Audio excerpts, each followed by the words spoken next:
Welcome to Karaoke Wine with Jules and Tessa. Welcome. Karaoke wine. Yes, karaoke wine. Cheers. Cheers. Ooh. Wow. So we have got an episode for you guys.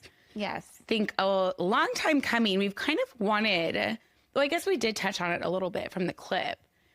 Bitch Boys. What didn't it know? Did it stem that one? I don't remember which clip it was, but it was Myron Gaines comparing females and dating to selling a G-Wagon. And we had a reaction to that. Yeah. And it just so happens that Myron Gaines is now in a documentary. Yes. By Netflix, and Louis Theroux, who is notorious for deep diving into subcultures and controversial topics and quote unquote doing hit pieces. Yes. On these individuals or groups. Yes. So I watched The Manosphere on Netflix. We did. And I told you. Yes. You have to watch it. I did. I want to talk about it. Yes. I have some opinions. Weird. Us with opinions? You with an opinion? Yes. You know, and if you haven't watched it, basically the Manosphere is a subculture ecosystem online for Incels. For men that are more or less just angry. But I think the influencers are above that. And they have this ecosystem of men that want to be rich, be successful, get in the gym, have a good body, have a ton of females around them.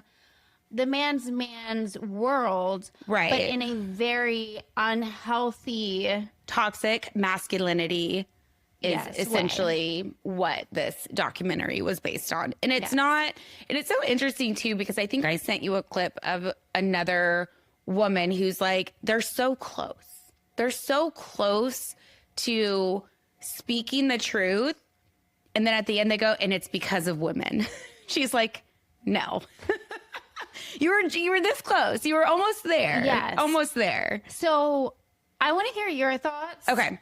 Because I literally have like 4 pages of notes. She does have 4 pages of notes. Because I thought I wanted to be very specific with my words and my thoughts. And I wanted to take time with this because I think it was so easy for me. My initial reaction was anger and screaming at the television.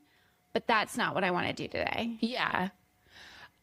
And that's interesting. And I also feel that you and I are in very different places right now with life, which eventually we'll get to us sharing a little bit more about what that is. However, I think that also stems from the reaction as well, from where you're currently at within your dating status, where you're going with your life right now versus where I'm going, because I think maybe the perception of me watching it was just like, it's just me, right? Where you have a little bit more that you're balancing right now with other people in your life, right? Yes. So I think that might have been part of the reason why you were like, fuck this. Because there were parts where I was like, bro, come on. My initial thoughts were, when these influencer types or just people who are selling these like high ticket items online in general, is they promise you this future and they show you how wealthy they become from it. The problem is exactly what he exposed, which was every time you pay into their programs, every time you sign up, every time you use their trading software, they get a percentage. So they're actually getting rich off of you investing in them.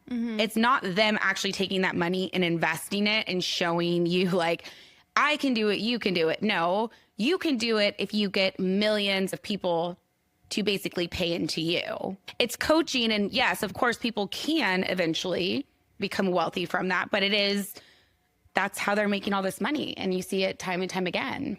Yeah. So there was 4 or 5 people that he put on in the documentary. It's Sneako, who's in their 20s. Justin Waller, who is late 30s, early 40s, I presume. Which he was the one, he's the redhead, right? Yeah. Okay, yeah. H.S. Harrison, Ed Matty, and Myron Gaines. Yeah. So for me, there was a lot of things that certain people said within the documentary that I was like, I agree with that. Yeah. Like, 100%. I agree with that sentence. Yes. Not we're cleaners. That's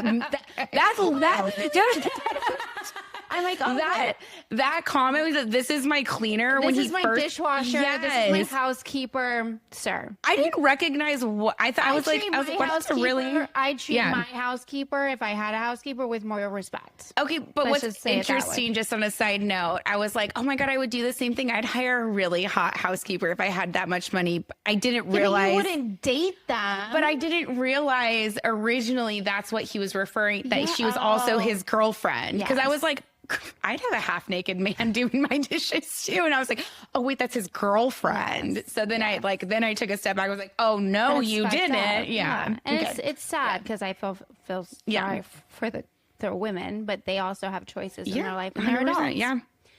So these are the guys that he put in the documentary and they ultimately said yes. I have so many things to say, but like, where do I start off? So let's track your notes. Okay. And I'll play off of them because I have all of these things too, but I don't want to derail kind of what you've already mapped. This is how my brain works. Of course, they come to Miami. Oh God. So Miami was a pit stop because Justin Waller lives here or used to live here. And you do see a lot of the machismo, the men complaining about the women in the viral Instagram or TikTok world about Miami, about how superficial they are and how women go on dates and they just ask for money.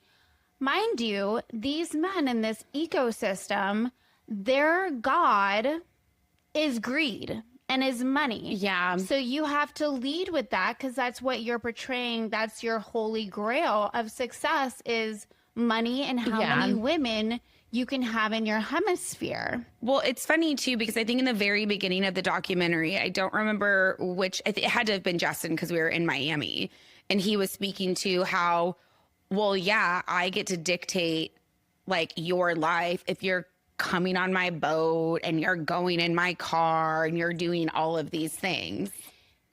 I don't know if it was him that said it, but Justin Waller, out of all of them, was the most relatable to me because the way he speaks is very calm. He doesn't come off as angry. He comes off as very articulate, very polite, dressed, well-mannered. He's also a blue-collar guy, too, so of course we relate to him a little bit. I did follow him a long time ago because I was like, oh my God, who is this hot guy? And oh my God, he's successful. But then when I deep dived into his stuff, I was like, okay, I'm not going to follow someone I do not align with. No. But he did say some things that were more relatable than everybody else. And the way he just presented himself and his family, I respected it. And when people are not yelling, especially in the camera, I can listen to you a lot more than when you're angry. I just kind of tune you out. I'm like, okay, never mind. Well, it's also based on the anger too, and we'll get into the guy with the podcast who I just he gave me like just skeezy, just gross, like heebie-jeebie in the way that they treated the women that went on his podcast too, that I was just like, I mean, they were little girls. They were like 20 years old, OnlyFans. They do that on purpose because if you want a woman who is educated, they're not going to have her on. Actually have a conversation or a debate, which they don't. They want to bash women. They want to make them look stupid. They want to belittle them in the public eye and actually have people pay to belittle them on the podcast and just call them dirty names. Yeah. And I was like, you know what? If that's who you are, like, thank God you guys are a subculture and only 10% of the demographic who follow. Yeah. Because But they're it's all really kids. not, it's really not real life. It's not real life. But what's interesting is, and I'm sure you have a note in there, but you just jogged my memory. Yeah. The idea that, going back to the very beginning of this documentary, these people are used to being on social media. They're used to talking to people through their phone. And in the very beginning, he's with HS and he's like, no, talk to me. Oh, yeah. We're doing a documentary. We're not. I think it was cute, though. It was. Because it just shows you what their Yes. life is like. They just live in a camera. 100%. What's interesting, too, is these men who are, it's almost like they've classified the number one thing as greed, like you mentioned.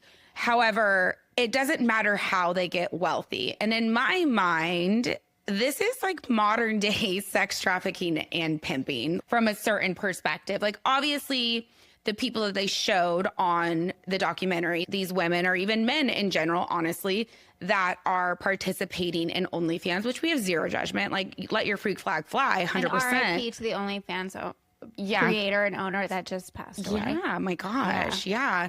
And it's one of those things that you're talking so negatively about it, but you're also like promoting it. Like, I don't know, that to me There is was a lot of oxymoron in this documentary that I found. I think, let's go into when Justin had the two guys and Louis was like, I'm interested to see what you get out of it. Yeah. Like, why are you following him? I thought it was really, really interesting. It was so sad. It was living it in a was car. good though, like, to never give up. Yeah.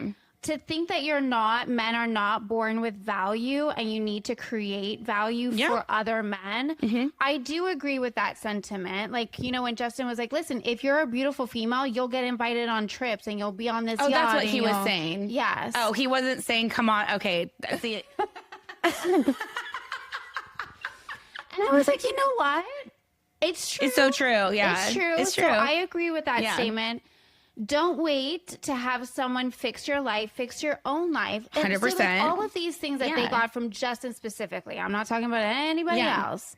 I was like, okay, if they really are getting these positive outlooks, that is great. And I appreciate that, because the way he talked to, like, oh, my brother passed away and yes, it's sad. Yes. And, like, I'm not depressed. I'm going to pick up my stuff and I'm going to do it for myself. And I'm going to strive to make a better life for my mom and me. Yeah. And I was like, you know what?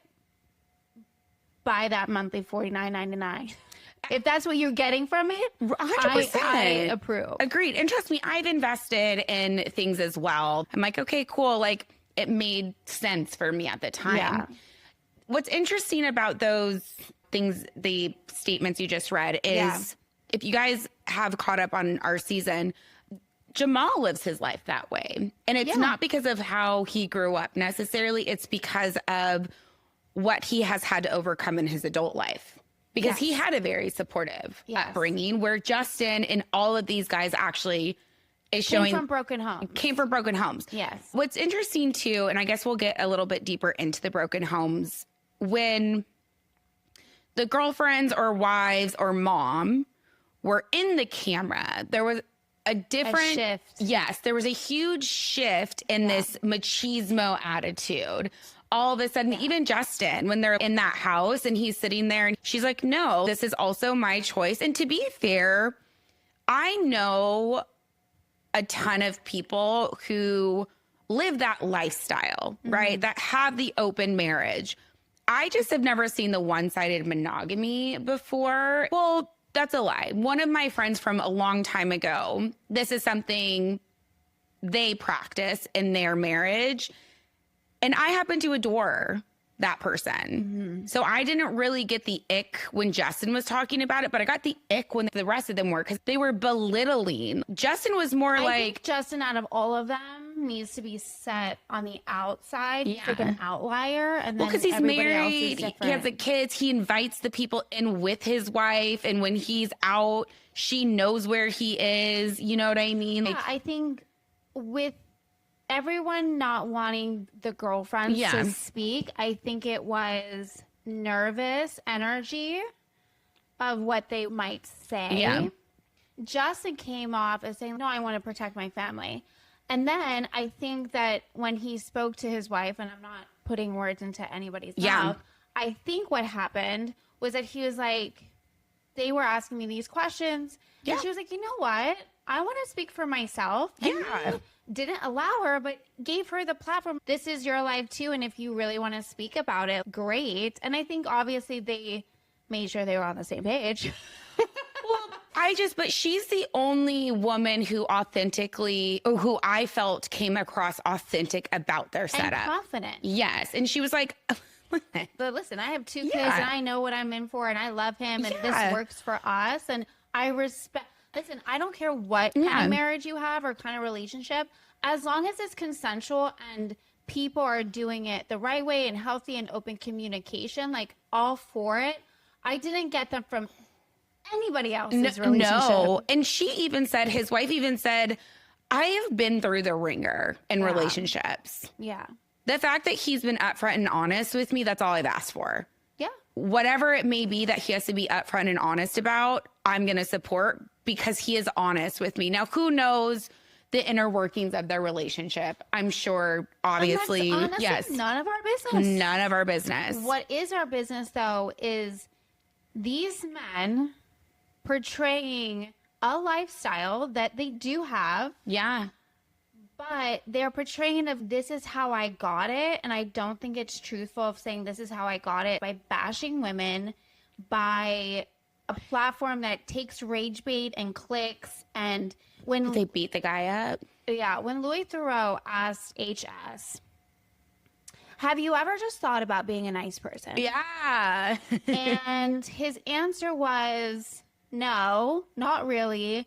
And nice would have never gotten me to where I am today. Yeah. I 100% probably, you never know, agree with that. But at what point do you say what I'm putting into this world is a negative impact versus a positive change?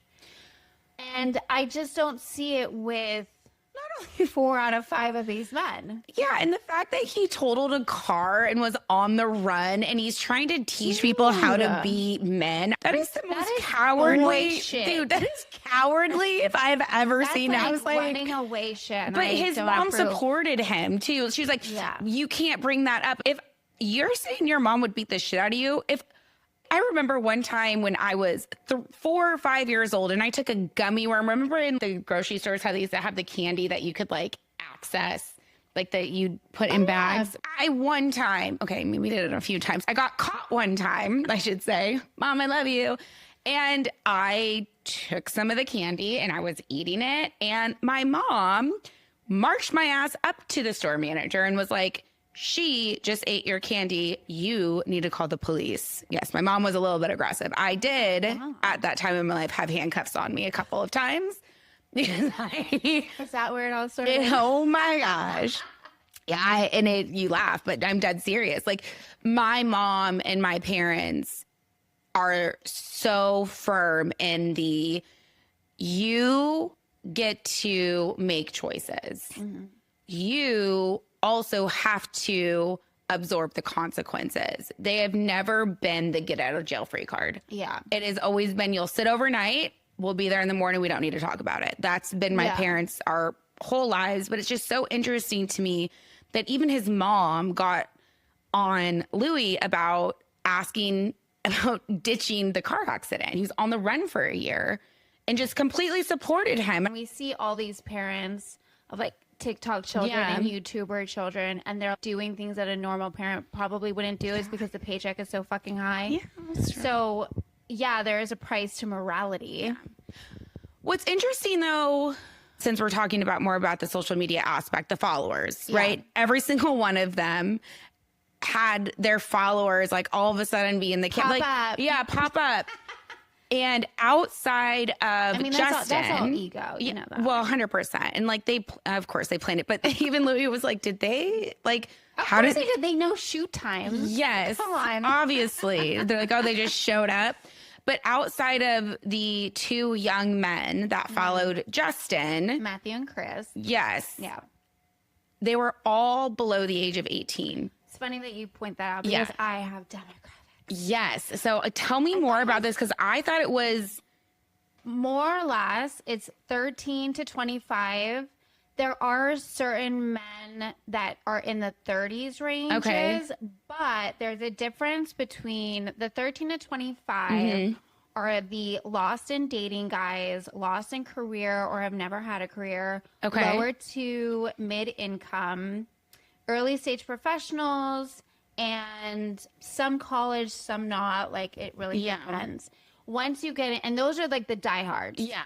When you get into the 30s, they're kind of just watching to be like, what is this? Yeah. But let's be honest, when you're in your 30s, you're more establishing career. You don't have a lot of time to sit there and like rabbit hole into this manosphere, and you just are like grazing. Oh, this is interesting. Oh, what do they say? Oh, I don't believe that. So there was a difference. And then there's like the 40 and up that are just watching because they're like, what the fuck is going on right now? Yeah. Because after she told me to watch it, obviously I went on social media because I just wanted to see what the clips were. And I couldn't find a clip that was agreeing with what they were saying. Everything. And I wonder if it has to do with who I follow and who follows me. Yeah. But it was very challenging to find essentially the gentlemen that are a part of this manosphere, I should say. Like outside of these guys, you know what I mean? Yeah. When I saw the boys that were running up, they looked extremely young. 12 and But this 13. is the problem. And I even wrote here, I said, where is this coming from? Like, why are these ecosystems of toxic masculine influencers popping up and becoming so popular? I think it's these boys from broken homes. Yeah. They're lost. They want to be seen. They're hurting. And I do have to admit, this isn't a culture. It's a symptom. Yeah. It is a pendulum swinging the other way. And Justin even said it the best, I think. It's when men don't feel seen. They don't feel heard. They want to be a provider. They want to do this. But the women are so strong. And honestly, like, the feminist movement is male bashing. We even had a podcast. We talked more about how we would consider ourselves feminists in certain aspects because we are for women, but we are also very, very much for men. Yeah. Well, very I thought much. It was also really funny that all these guys were like, we love women. And I was like, okay. When Myron says, I love women, I understand them, so I know what is best for them, I almost dropped to the floor. I was like, says the man who compares women to G-Wagons. Dishwashers. I was like, okay, thank you, Myron, for your... Okay, but I also I watched another clip where they are making fun of him and his masculinity because like he's holding the little white dog, and then in the next clip you see him, he's like with a like lab or German Shepherd. Yeah, German Shepherd, because you're like, oh, he realized he looked like a little bitch. I didn't want to come on here and make fun because I really think that these men were hurting growing up. The psychology behind it, I was like, okay.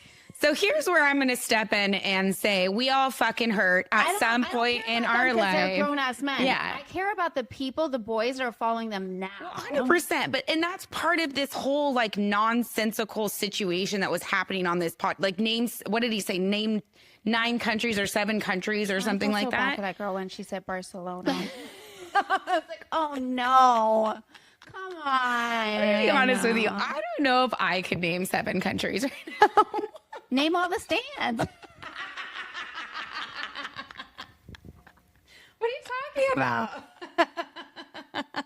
Anyway. Come on now. No, I know. But I don't think in that moment you're there to be on this podcast, right? You're probably shitting your pants because you've seen episodes before and you don't know We still prep. We even prep for episodes about our own fucking lives. Of course. You know what I mean? Like, I'll have to be like, hold on, let me refer to my notes. Because we come in with intention. Exactly. And their I think intention. these girls are just like, let's get on. We're OnlyFans. We need the clicks. We need the visibility. To Our HS's God. point, there was a girl who wanted to be recorded doing a sexual act on him for clout. And she said yes. Like, Yeah. they just want to be a part of that. So these girls are going on this podcast to be humiliated. And if they don't know that they're going to be humiliated, they're not doing their research, because that one poor girl that he was just calling all the terrible names and was like, get out of my studio. Yeah, get the fuck out of my studio. We would never.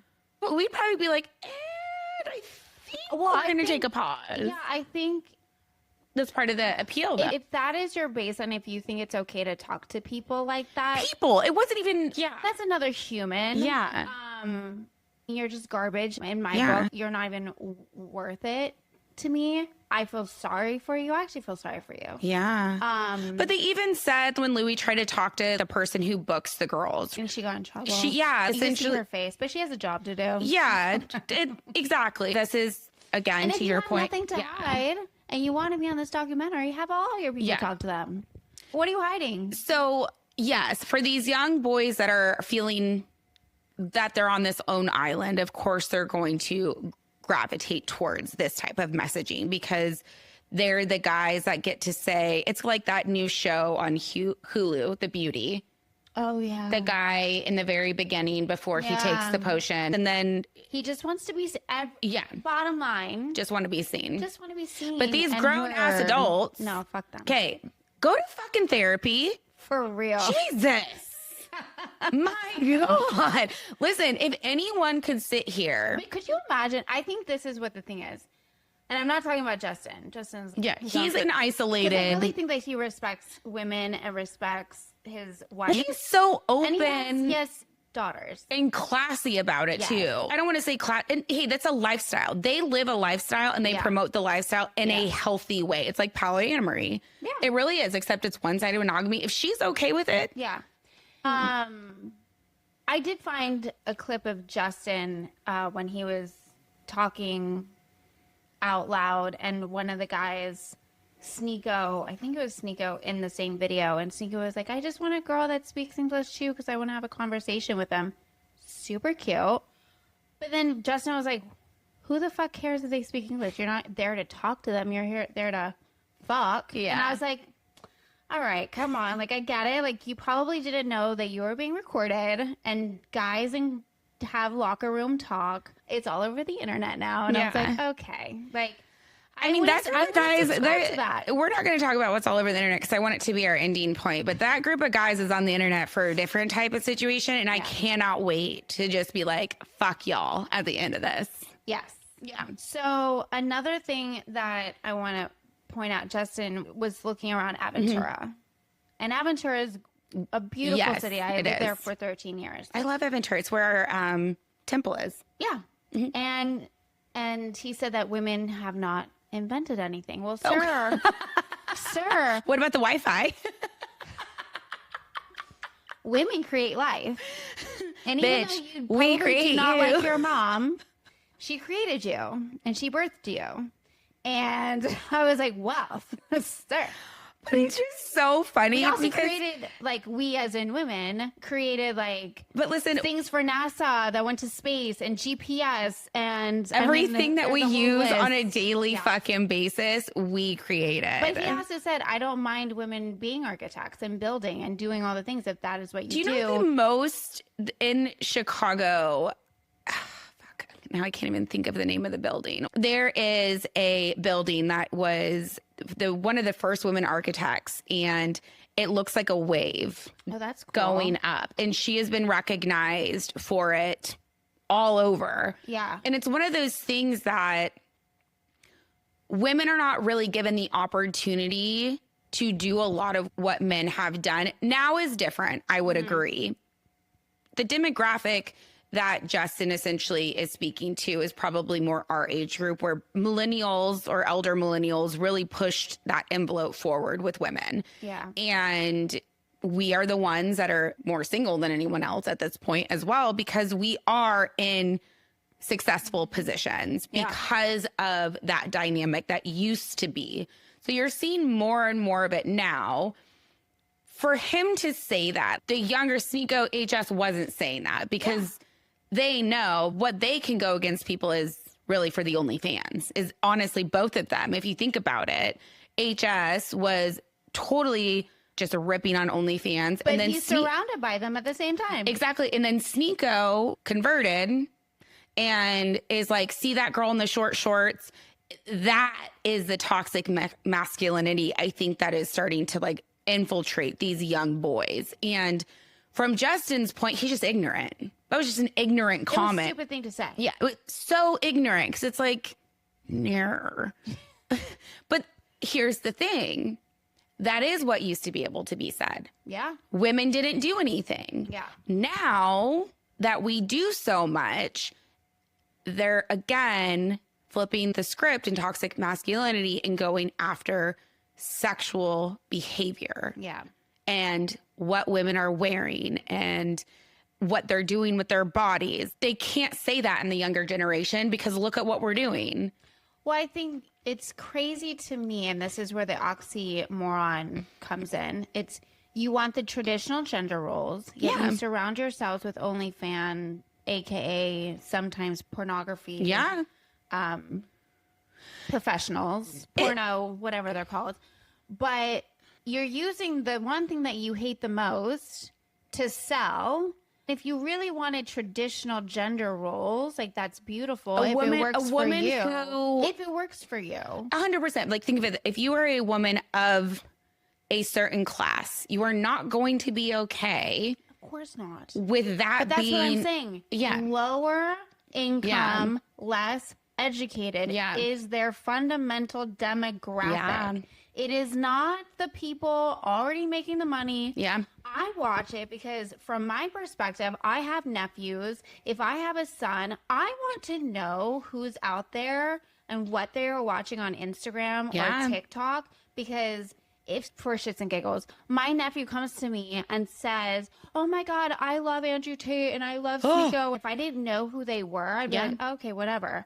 But the fact that I do, I'd be like, we need to sit down and have a conversation. Yeah. Do you hate yourself too? Yeah. Is that what's happening? I'd be like, this is not what we're doing, sir. Yeah. And the whole problem with toxic masculinity, it's a version of the man they think they need to be in order to get what they want. It's just not the case. I love how you said earlier, there's parts of these sentences that we agree with, or whole sentences. I'm an incredibly successful, beautiful, wonderful woman, right? Looking for a partner. Yes. And I would love somebody whose number one priority was acts of service with me. It is my hardest thing to let go of when I am dating because I am very particular. I've been doing it myself this whole time. And we talked about this in one episode where no one's really had the conversation with men on how to continue still being men with these stronger personality women that have a choice. You didn't have a choice back then. Marriage was there so you could have a bank account and you could have money. There's a lot more that went into it. I think it's true. When I was watching this, and there was only one person that referenced religion and faith. Yeah. And I thought that was really interesting because without a good moral compass and a good structure in your life and a good baseline, I think, of course, you're going to go into the darkness. When you have God as your sounding board and not money and sex and a Lambo, it's going to be very different in your life. I'm not even saying like super religious. I'm just saying like borderline 10 commandments. Yeah. There's respect foundation is what it really is. There's a we persevere where the toxic masculinity is we persecute. It's literally blaming people and how to get above them so that you can make all this money so you don't have to listen and treat anyone how you want to treat them because everyone's been shitty to you. That's a very different Yeah. It's a very different mentality. And I think that's probably why I honestly don't get an ick with him. You know what I mean? Yeah. So I did a lot of like questions to myself. And I was like, okay, what happens when these guys that are paying all this money to get what these influencers are getting, and what happens when they don't get it? Yeah. And there's higher rates of depression in this group, suicidal thoughts, not being able to hold down a personal relationship because you have a lot of anger. It's incels. Well, incels is involuntary celibacy. These people fucking have a choice, and I think incel is just giving them like a cop out. Yeah. I think that they have a choice, and they need to realize, like, if you want respect, you give respect. You treat people. You treat people how you want to be treated. And I was watching. Go back to Bambi. Don't have anything. Don't say anything at all. Come on. I was watching The Madison, which is the new. Oh, I haven't watched it. Yes, I could. It's so good. Michelle Pfeiffer's in it too. I know. But if you look at all his shows, these are men. Yeah. Like real men. Yeah. And they are the provider. Yeah. And I think that is the status quo that we really need to be thriving and striving for, is that. Taylor Sheridan, thank you. Yes. Thank you. But to be fair, and this is a good thing, you see more about Taylor Sheridan's men on social media than you ever see about this 100%. manosphere. That's what I'm saying. Such a subculture. When you deep dive, yes, of course, your algorithm changes, and then you're like, holy shit, it's everywhere. And then you go, oh, we're fucked. But then when you start looking at the numbers, I'm like, oh, like it's really not as prevalent. Like Dan Bilzerian, the biggest douche, and he's on Piers Morgan, and he's talking all this like anti-Semitic bullshit, which is also a lot of these people. These men are all anti-Semitic. Yeah, they got kicked out of Miami. FYI. Thank you, Dave Gretman. Yes, mwah. For blacklisting them all. But yeah, it's hate. They're angry. They're so angry. But that's where you're angry. Why are you angry? You're rich. But that's why it's persecute. Like, that's why I think it's fake. That's why, it's persecute, not persevere. Yeah. Like these people are essentially telling you, just if you make enough money, you can do and treat people however you want with zero repercussions. But to your point, higher depression rates, higher suicidal thoughts. Yes. Because we are pack animals. We are not meant to live in isolation. No. And when you are living from a place of I am better than you, which we don't do that. We're always in the rooms where we are the least smart person there because we like to learn and grow. These people are obviously infiltrating teenagers because they're so easily penetratable. When you start getting into that 25 plus group that have lived a little, they're going to see through the bullshit. 100%. So it just is what it is, I guess.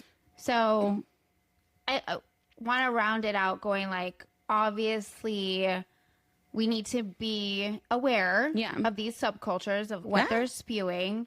And instead of fighting hate with hate, because I think that you just go nowhere. Yeah.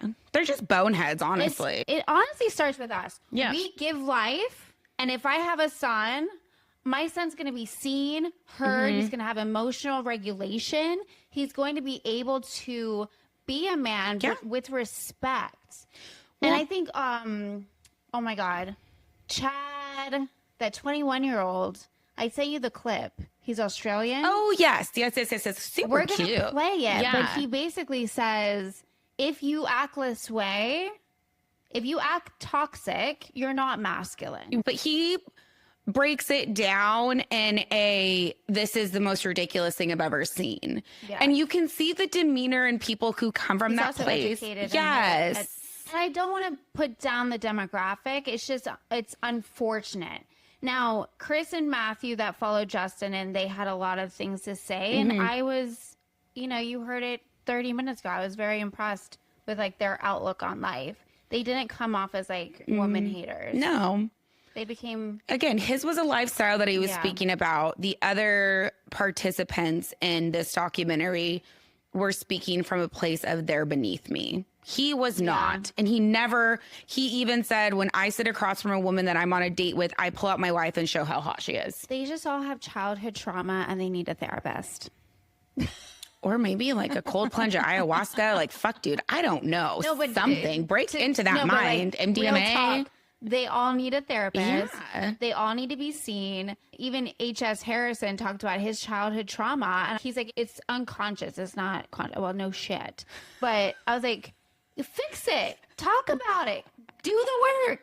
We're doing the work. Oh We're God. not perfect. He's just a little bit more of a conundrum because his mom raised him to be better than that. But he's doing it directly for, like, he said his dad is a past footballer. So I'm curious to know if maybe he just is driven by the the anger and the hate from that perspective. Yeah. And footballers are notorious for treating their women terribly. So on that note, in order to do all of the things, please communicate and have actual conversations with people, of everybody. Yeah. Everybody. And please, for the what? love of everything that is karaoke wine, do not subscribe to those men. Oh, please. Those boys. Subscribe to us. Pay them $49, $59, $69 Don't do it. a month. Don't do it. So, yes. Carpe diem, bitches. When I go to California, I'm like, do you know who these people are? And if they say yes, I'm like, run away. I love you.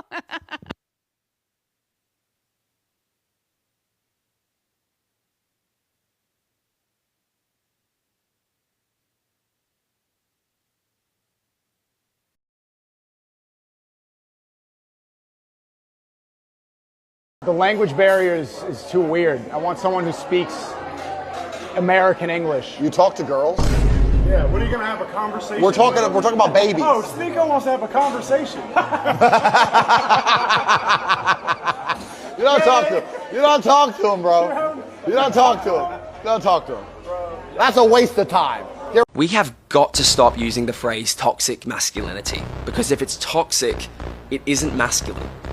We have confused violence and cruelty with manhood. But criminals and bullies aren't masculine, they're just broken people. True masculinity has always been about three things: protecting, providing, and procreating. It's constructive, not destructive.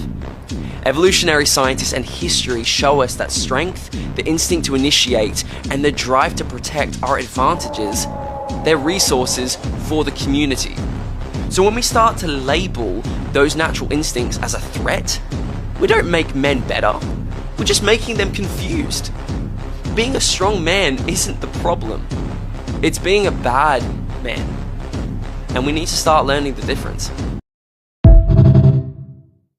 Since the Louis Theroux documentary, I've not been the best. That's why I've not done any IRL streaming. I've totally gone offline. I've acted like I could face the demons head on and the hate. But I'm coming on here right now to say, nah, I've cracked. I'm now seeing a therapist. I'm quitting streaming. And I don't want to be involved with this toxic online world. This is a joke though, huh? I know that this is a joke. Can't you feel it? I'm just a young guy, man. I'm 24 years old. The constant hate, the constant abuse online. It is exhausting. Maybe he's not joking. So when you're saying horrible things online, how about you think to yourself, yeah, about how that can affect other people? Funny that he's arrived at that point, huh? Yeah, that's what it is, darling. And remember some of the stuff you've said. We were all on that little carousel with HS Tiki-Toki.